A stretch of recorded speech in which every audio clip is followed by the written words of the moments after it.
What's up, YouTube? Capital G here. Got some Dino DNA action for you guys to check out. We're going to Jurassic Park for these duels. I think that there are about 4 or 5 of them in total. And, dinosaurs are a deck that I personally like seeing in the meta. I feel like they're one of the more fair decks in the game. Very similar to the Salaman Great deck that I showed you guys, where generally your opponent does get the play. You're, kind of banking on having 2 disruptions at most for your opponent to kind of play through. You can see right here, he has, 2 disruptions, and I kind of feel like that's the fair level of Yu-Gi-Oh! Where both players get to actually interact. I mean, if you're going first, these are no different than being a Mirror Force and a Solemn Strike. It's really not that different. Also, the deck did get a little bit better with the Dino Wrestlers, mainly just Dino Wrestler Prankatrops. If you do run that card, you can technically summon it, not just from its own effect, which is really good going second, but you actually can summon it off Double Evolution Pill if you just need like another big beater to kind of get on the field, or you might happen to need some spot removal. And for me, I don't know, man, maybe you guys don't feel this way, but Ultimate Conductor Tyranno is still one of those boss monsters that just puts the fucking fear of God in me. There's about 3 or 4 of them in the game.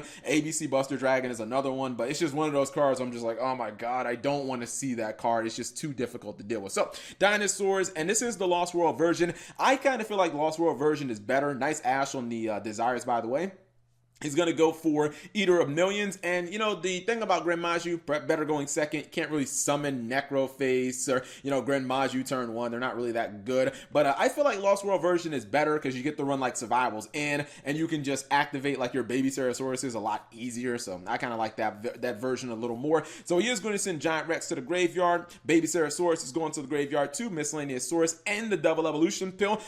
This might actually be an OTK. This is kind of bad here because if he I think he's actually going to make High Speed with Chambara. That might be game because he does take 2,000 damage just from the Conductor, and Chambara can attack twice. Okay, not quite game, only because, oh, you know what? The only reason it wasn't game was because of the Lost World debuffing the Chambara. If he's able to have, I think it's what, a 500 debuff? Yeah. If he didn't have that 1,000 debuff because the guy attacked twice, he would have actually won the duel, but I think it's worth it. Second Desire's coming down, and oh man, he has the damage, but nope. He's just gonna go for Conductor. He had Gandora plus he had Gramaju. That was more than enough damage to actually win him the duel, but it's just not going to happen because Conductor is one of those boys that can just kind of disrupt your opponent, put those monsters face down. Maybe not the greatest card against Lynx, but you can basically use it before your opponent is going to link summon, and obviously that's a nice disruption to have. Next duel is going to be against Cyber Dragons. Okay, I don't know about Power Bond in Cyber Dragon, not necessarily in love with it. He did go for the Gold Sarcophagus, and he just has a Giant Rex, but he got Hand Trap City, probably going to go for Effect Veiler. Now here's what I have been told, right, because I'm one of the players who runs Effect Veiler plus Ash in my deck. I've been told basically that you should not Ash the Cyber Dragon core because that if your opponent does have machine duplication, they are going to fuck you up. So personally, like, I think if you have a monster on board, you probably haven't permanent set, but if you have the Effect Veiler plus Ash Blossom, I'm pretty sure that you're supposed to use Veiler on this because, again, if you Ash it and then your opponent has machine duplication, like, you're probably going to get OTK'd. So he is going to use Ash right there.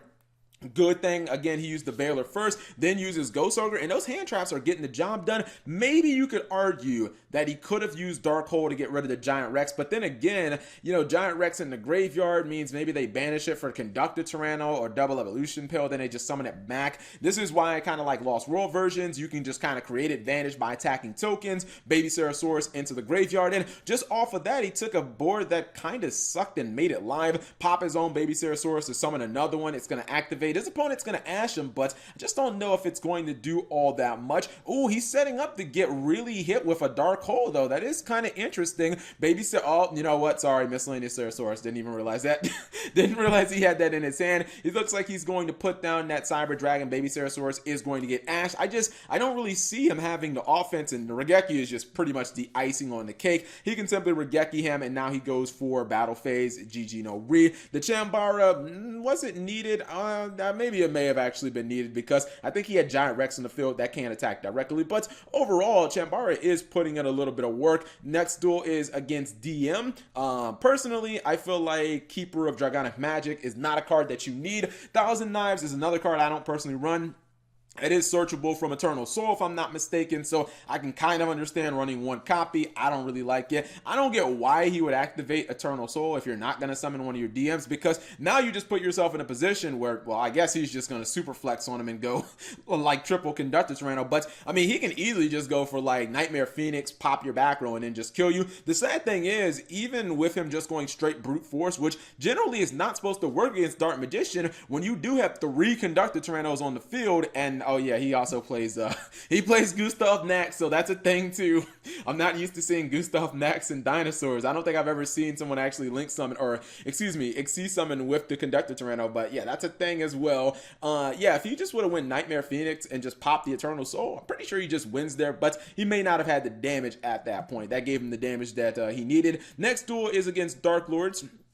Dark Lords obviously got a Link monster, and they're kind of looking spiffy right now. He has Soul Charge too, and it's going to go completely uninterrupted, so I can't really say like Dark Lord shouldn't win this duel, because he's getting everything 4 monsters on board, and it's not like his opponent has Regeki. He has a trap, didn't even use the Soul Charge, so is able to keep a lot of life points. The Kaiju, I'm not sure if that's going to be able to get what he wants, or get rid of like a big boss monster, because his opponent has so many of them. Looks like he did force over that token, goes for Diamond Direwolf to pop the back row to at least get it out. The thing about the Dark Lord deck is, even when you get their back row baited, it's like all the monsters can just use it. Although, he has to be careful because he's paying a lot of life points. He has Conductor Tyranno, and he is actually going to summon it. He's going to activate the effect. His opponent does chain, and he should be able to pop Conductor Tyranno. Okay, no harm, no foul, except now he's just going to go Oviraptor, probably going to search another copy. No, he's just going to actually summon it from Double Evolution Pill, and that is a wrap. You know what?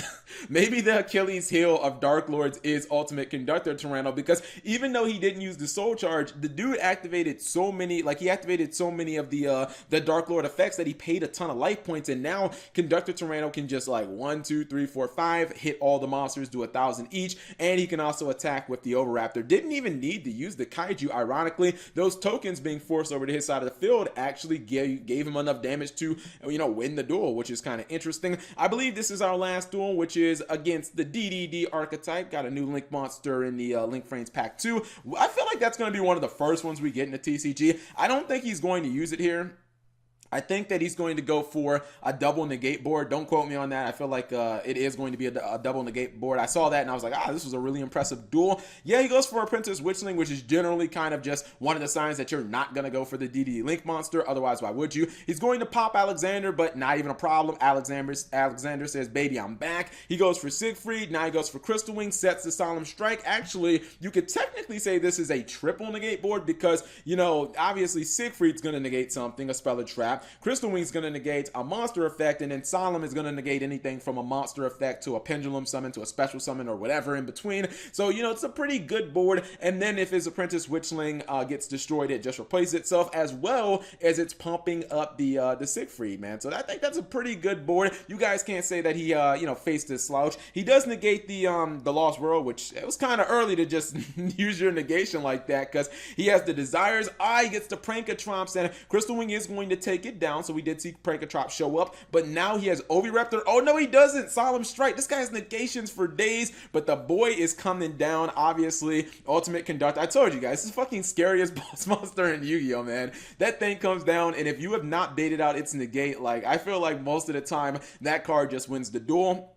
He doesn't quite do it. Oh, no way. I forgot he has Gustav Nax. Okay, yep. He actually does win. I don't know why I was shocked by the Gustav Nax just now when we saw it in the other duel. That is actually kind of scary. The fact that, like, this deck can drop Gustav Nax to just close out duels. I mean, granted, you don't always expect them to have, like, 2 copies of Conductor Tyranno, but when they have 2 copies of Conductor Tyranno, like, usually they're doing enough damage to almost close out the game or to just straight up kill you. And if now they can just play Gustav Nax, then there's no way you're going to survive that. Let's pause for one quick second and let's see what the deck looks like. All right, so this is what the deck looks like on paper. And yeah, this is definitely a pure dinosaur build, true and true. You know what? I'm kind of surprised surprised that there is no survivals in. I could have swore that I saw survivals in one of those duels, but I guess it's actually not in here. We did see Kumungus in one of the duels, but I'm guessing that the build is just actually changed to where he, decided not to use Kumungus. I know that there is always, the debate on whether you should run Dogoran in Dinosaurs because it is searchable off of the Oviraptor, and that can get rid of problem monsters. But Dogoran is also a pretty big boy 3000 attack, so like these two dinosaurs can't attack over it, so maybe that's why you want to run Kumungus, even though Dogoran is technically searchable in the deck. I think, both of the kaijus, if you do run them and they're dead,